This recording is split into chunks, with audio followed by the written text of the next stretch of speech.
রবিবার নিউটাউনে NKDA football স্টেডিয়ামে 25তম বঙ্গভূমি কাপের আয়োজন করা হয়। আন্তর্জাতিক ক্যারাটে চ্যাম্পিয়নশিপের আয়োজন করে জেএস ক্যারাটে অ্যাসোসিয়েশন।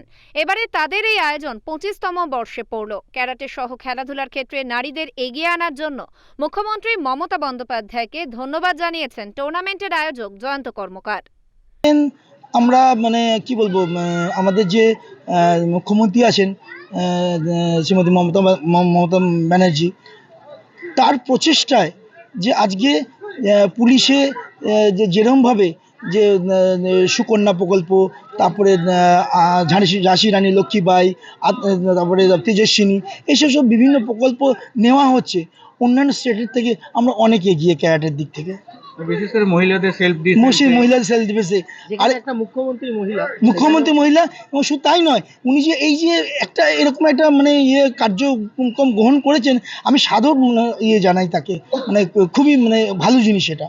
টুর্নামেন্টের আয়োজকরা জানিয়েছেন, এবছর প্রায় 715 জন প্রতিযোগী টুর্নামেন্টে অংশগ্রহণ করেছেন। বাংলা, উড়িষ্যা, তামিলনাড়ু, ঝাড়খণ্ড সহ একাধিক রাজ্যের প্রতিযোগীরা টুর্নামেন্টে অংশগ্রহণ করেন। আয়োজকদের আরও দাবি, দেশের বিভিন্ন রাজ্যের পাশাপাশি প্রতিবেশী দেশ থেকেও প্রতিযোগীরা যোগ দেন এই টুর্নামেন্টে। বাংলাদেশ, নেপাল, মালয়েশিয়া সহ মোট 5টি দেশ অংশগ্রহণ করে এই টুর্নামেন্টে। শেখ এরশাদের রিপোর্ট, ওঙ্কার বাংলা।